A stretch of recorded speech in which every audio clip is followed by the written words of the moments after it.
In Shamelessly Arguing with Vegans, I have written 150 different arguments that can be busted against veganism and the correct responses to each one of them.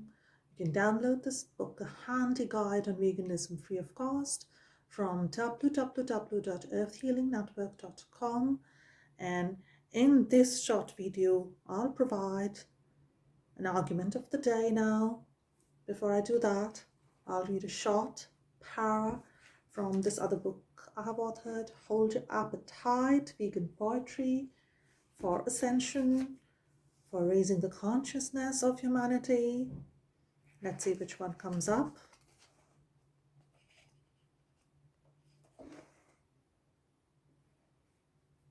The food show, culinary skills in television shows, culinary delights. Oh yes, we all know how to roast a bird, a headless chick, hog, or lamb perfectly.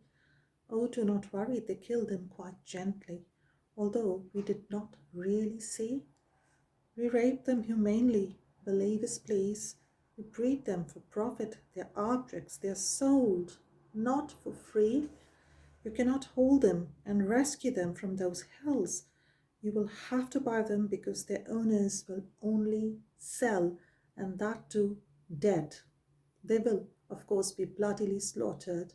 They go into your tables and kitchens and stomachs much after. So the whole show, really, show how you prepare that dish. Just display the secrets of the slaughterhouses and farms. That is our only wish. So, do you think that the media shows you the truth about where our food comes from? Naturally not.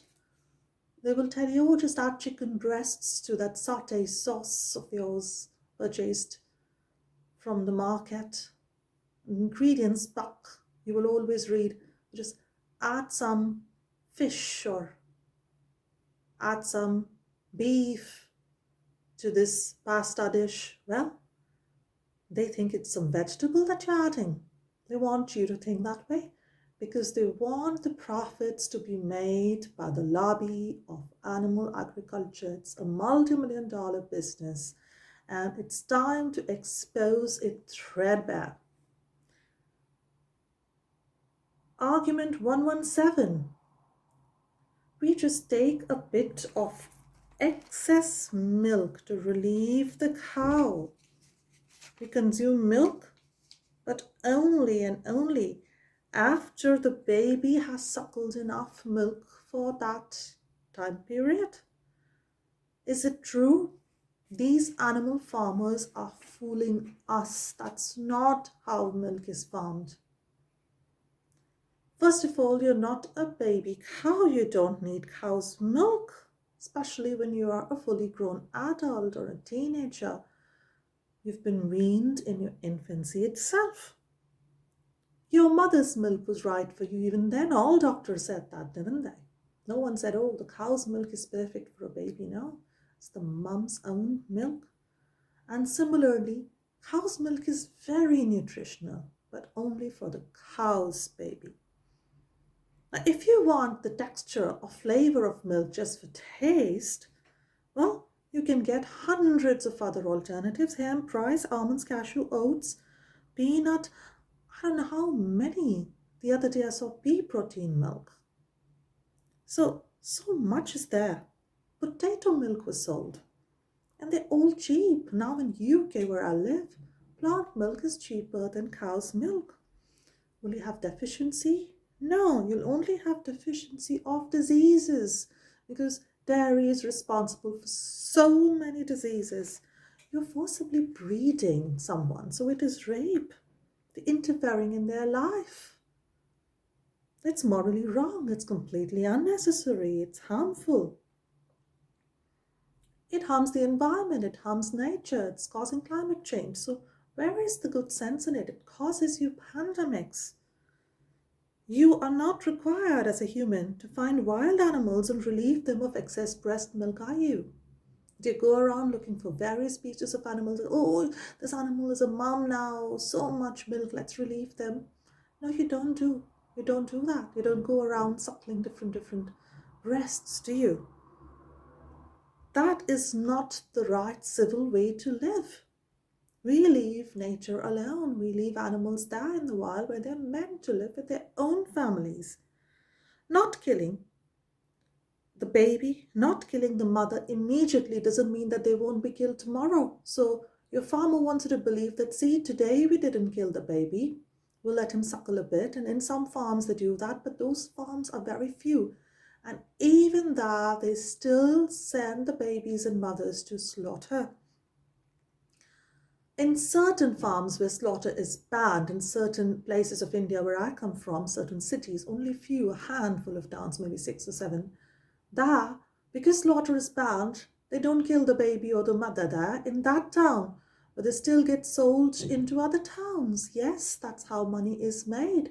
Where will they keep the millions of animals to feed the millions of humans living there? It's just not possible to house them all.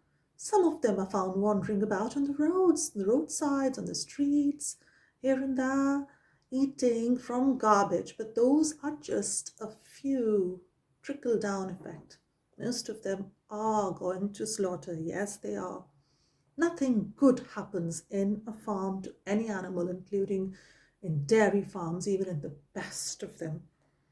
This no-kill argument made by those few religious backyard farmers and breeders such as Hare Krishnas, who have a few cows, they claim their religion or state prohibits slaughter, is also not valid on one more account. What about the forced impregnation of the cow?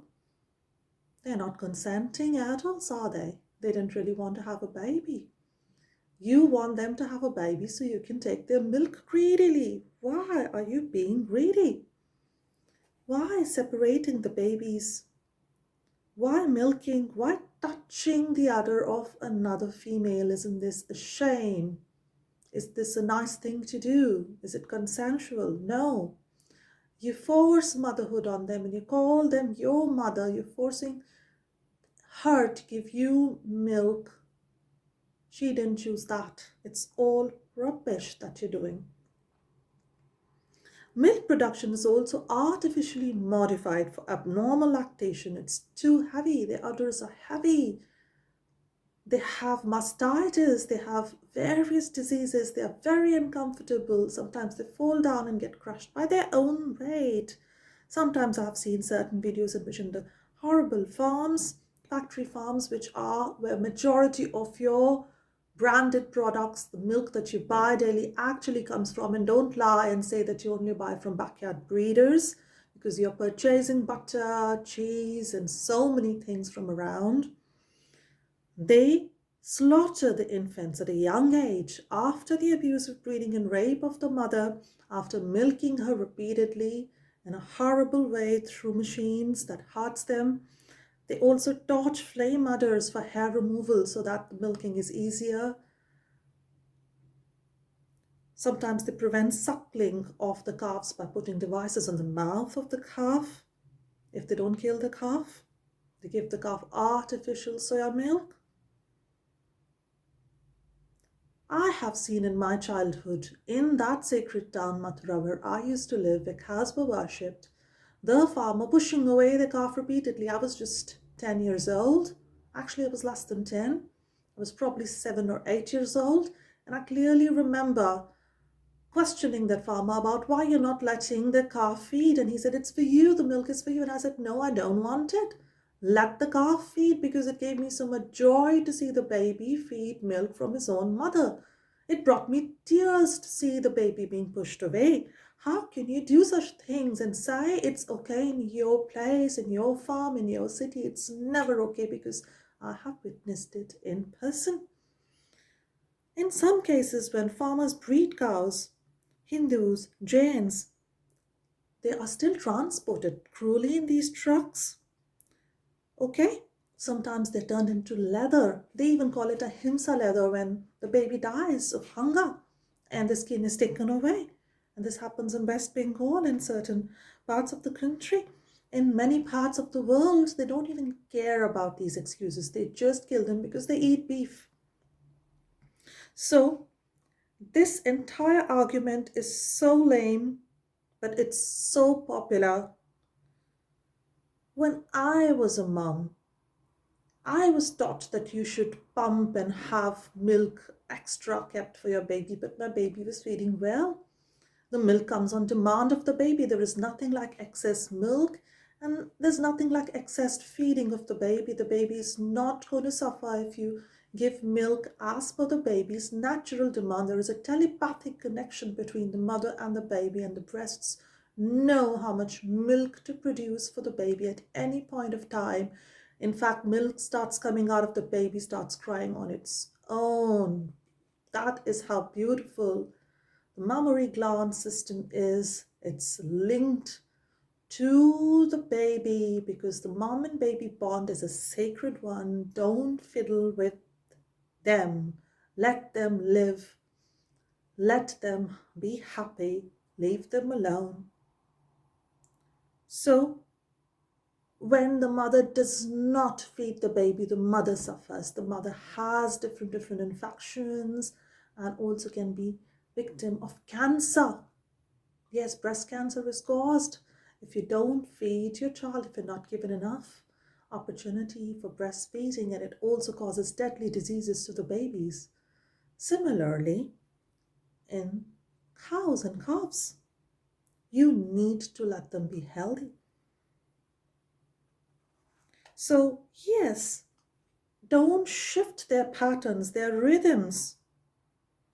Don't shift their lifestyle for you, for your greed, to eat those sweets and delicacies that you want to, you crave for the wrong things. Those things do you no good.